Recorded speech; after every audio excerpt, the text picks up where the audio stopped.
I'm a really happy, positive person, but my dreams are not. I'm very unhappy or sad or dream about my ex-husband a lot and just negative energy. So often I wake up and I'm depressed.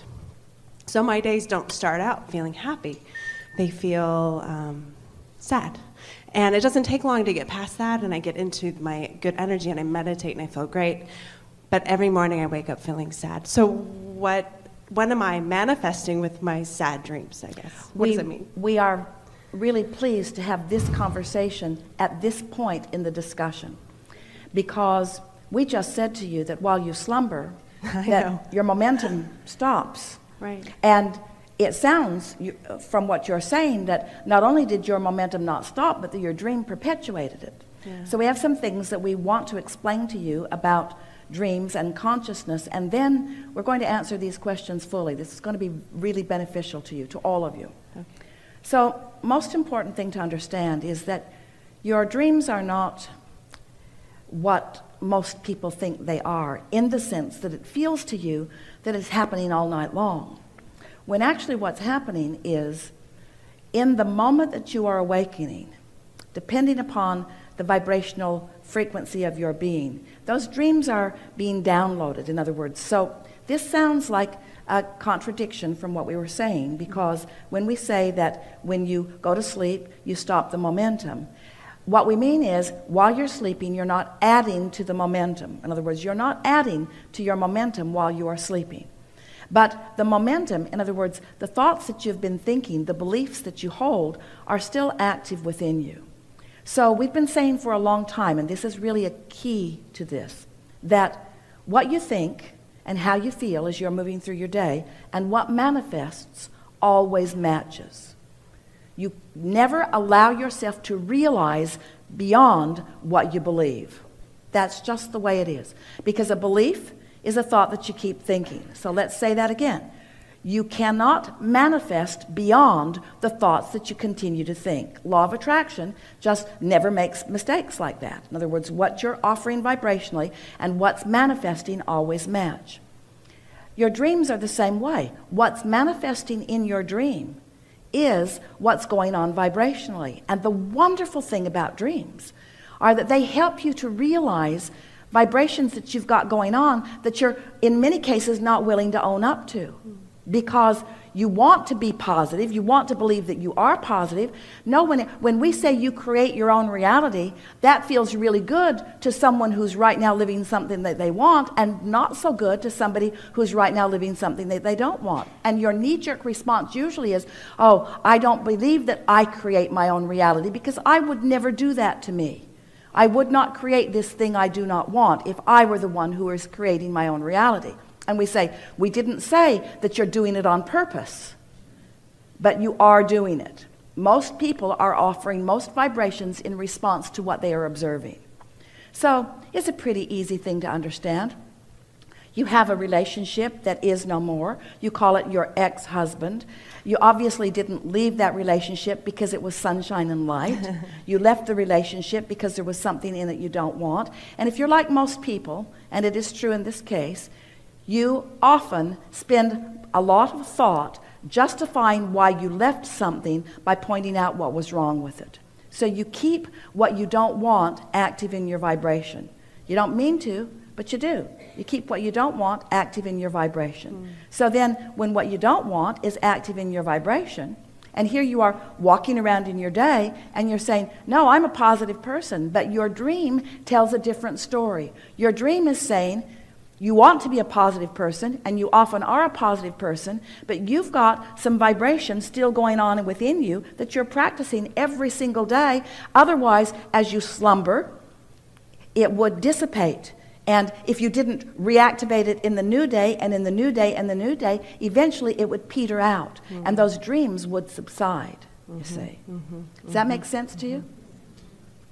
So what we would do if we were standing in your physical shoes, rather than saying, I'm a positive person, because of course you are and you want to be, but rather than being defensive like that, I'm a very positive person, my life is going very well, but I'm having these bad dreams, we would say instead, I'm happy that I am aware of the discord that I'm feeling in my dreams, because my dreams are pointing out to me that I've got some vibrational patterns that are not serving me. Yeah.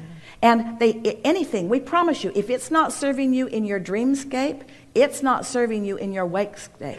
Esther's had 3 dreams this week that when she went to she bought a beautiful new GMC Denali. She really, really likes it. It's an SUV. And to haul her luggage around, and it's at the airport in San Antonio, she thinks. But she has had the dream twice this week that her car, when she went to get it, was gone. Not necessarily in her dream at the airport, but she's in a parking lot. She goes to get her car and it isn't there. Or she needs to be somewhere. She goes to get her car and it isn't there. And she knows that it's because she left late. She got to the airport just in time to make her flight, just in time to check her bags to make her flight. And she stood at the back of her car and she said, "Esther, you have never parked a car so badly in your life." It wasn't in the space well at all. It was sort of at an angle. It was kind of over that line and kind of over that line.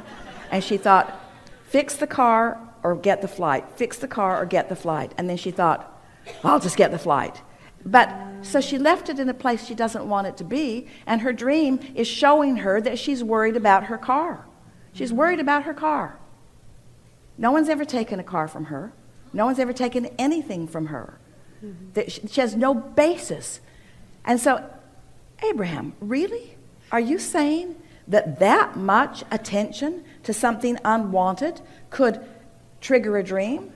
Yes, because what's active in your vibration is manifesting in your experience, and your dreams are manifestations too, you see. So if you're waking up from dreams and you feel wonderful, then change nothing. Just keep following the trajectory that you're on. Keep having the same conversations with the same people about the same things. But if you're having some dreams that are about shortage of this or shortage of that or something, then that's an indication to you that you have some cleaning up of your vibration to do. Isn't that a wonderful thing? Don't you just love it? Now, why does it show up in your dream? Ooh. Why does it show up in your dream, but you're not consciously acknowledging it in your wake state? Because in your dream, you have no resistance going on, and you're able to see what's going on vibrationally. And, this is the big thing. We've never said this to you before. This is a piece we are so happy to put into this puzzle of how this all unfolds for you. Since, while you are sleeping, there is not resistance, you are not tensing against conditions and pretending things are different than they are. Think about it. We've been talking a lot lately about unconditional love. Most people don't have a clue what that even means. They think it means just put up with the crap that person's giving you and not do anything about it. Unconditional love means becoming so general in this thought that the conditions are not an active part of the vibration. And in the absence of resistance, you are in complete alignment with Source, and that's what love is. Mm-hmm. So now we want to go back and clarify what we're talking about here. While you are asleep, you are not hard on yourself. You are not feeling guilty about what you've done and not done. You are in a state of unconditional acceptance, allowance. And in that unconditional acceptance and allowance, you can see through the dream playing it out like a movie of the vibrational resistance that you've got going on. But you block it in your wake state because you don't want to admit you've got resistance going on. Did you hear that? Mm-hmm. If you heard that, you are right out on the leading edge. In other words, that is so big, you see. We want you to feel that way about the negative emotion that you have whenever you have that negative emotion. We want you to accept it as guidance, not as condemnation. Not as an indictment of who you are. Oh, I felt negative emotion. I'm such a bad person. No, you felt negative emotion because your guidance system is working and because you're sensitive enough to know that you're introducing a vibration into the equation that isn't serving you very well. That's all. In other words, you're watching some little one learning how to walk, not very good at it, hardly even at all, just sort of stumbling and bumbling around. And when he falls down, you don't say, "Get up, you little dummy." Because you accept, you're not judgmental of his ineptness yet. You'll say that to him in about 5 years. "Stop that. What's wrong with you? Don't you know better than that?" But we want you to feel that lack of self-condemnation while you sleep, which allows you to reveal to yourself vibrations that you got going on that you don't want to admit that you've got going on. When we say you create your own reality, does that sound like we're saying, you created your own reality? That's not the way we mean it. You create your own reality.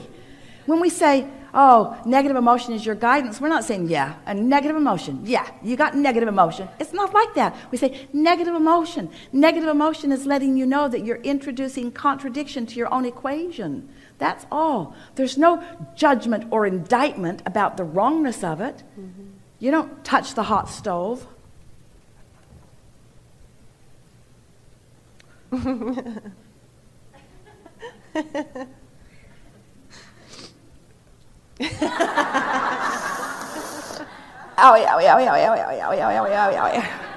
Oh, I'm so mad at myself. The sensors in my hand make this hurt.